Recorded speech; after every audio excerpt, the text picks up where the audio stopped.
A gente vai para a Europa porque, apesar das ameaças da Rússia, a Finlândia confirmou que vai entrar na OTAN. Nós vamos acionar agora o Luca Bassani, nosso correspondente da Jovem Pan na Europa, que traz os detalhes de um possível aumento das tensões com a Rússia. Bom dia, Luca. Essa decisão foi classificada como um dia histórico, né?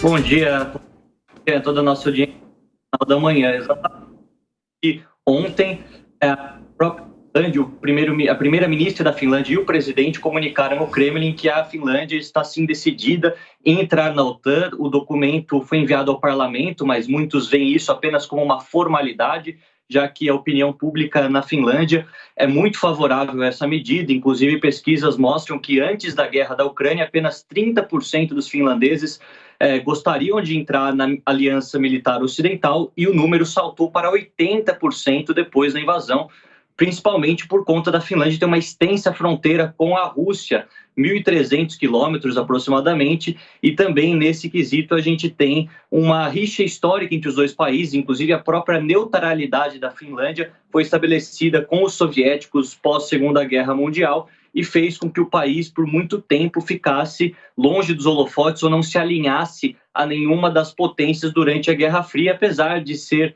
um país com uma estrutura bastante ocidental, por ser muito democrático, ter também muitas instituições de respeito e ter, além disso, é claro, fazer parte da União Europeia, o que facilita todo esse processo. A gente vê que a Rússia classificou essa decisão como algo extremamente errado, né? Uma decisão que não foi acertada, segundo um comunicado oficial do Kremlin, e isso parece que pode ter outros desdobramentos, principalmente no aspecto econômico. A gente já viu que ontem mesmo a Rússia cortou o fornecimento de energia elétrica para algumas aldeias na Finlândia. A Finlândia não é tão dependente assim da Rússia nesse aspecto, só 5%, mas de qualquer maneira, já que o país provavelmente não consiga responder com uma invasão militar ou até mesmo com uma resposta à altura no quesito bélico, acreditam que as respostas econômicas sejam aquelas para mostrar qualquer tipo de retaliação nesse momento.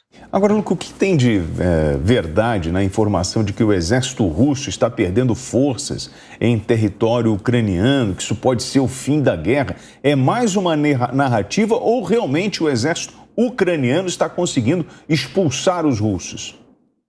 Olha, William, a gente sempre tem que analisar tudo no ponto central, porque há muitas narrativas, como você coloca, a gente vê que sim, a Ucrânia teve uma resistência muito forte em muitas regiões, como Kharkiv, Sumi, até mesmo aos arredores de Kiev. Houve a retirada das tropas russas, mas a resistência ucraniana conseguiu segurar as cidades na mão dos ucranianos por muitas semanas e as cidades não caíram. Inclusive, até ontem ocorreu a retirada das tropas russas de Kharkiv, a segunda maior cidade do país. Em contrapartida, na região do Donbás, Lugansk, Donetsk, Mariupol, aí sim os russos têm colocado uma maior intensidade nos seus ataques, têm conseguido assegurar territórios importantes, mas ao mesmo tempo, quando se luta mais, se perde mais. Então, essa avaliação que muitas agências de inteligência fazem, principalmente a agência de inteligência britânica, ela se dá por conta dos russos estarem focando totalmente naquela cidade para assegurar todos esses territórios entre a Crimeia e as províncias rebeldes. Então, a gente vê que, nesse momento, né, na costa do Mar de Azov, os ucranianos também estão lutando bastante lá, muitas cidades foram perdidas, mas, ao mesmo tempo, os ganhos eventuais acontecem. Aviões foram derrubados, helicópteros foram derrubados, calculam também que milhares, quase 10 mil soldados russos já morreram nessa região nos 80 dias de guerra. Então, há sim um fundo de verdade, mas, ao mesmo tempo, temos que ser realistas, porque o exército russo, em números, é superior, a tecnologia russa não é tão superior assim nesse momento que armamentos da OTAN estão chegando na Ucrânia. A gente não pode esquecer que, apesar de todo o arsenal arsenal nuclear da Rússia, nós temos no chão um exército relativamente antigo, né, da década de 80, 90, pouco se atualizou nesse quesito, porque a Rússia também não é um dos países mais ricos.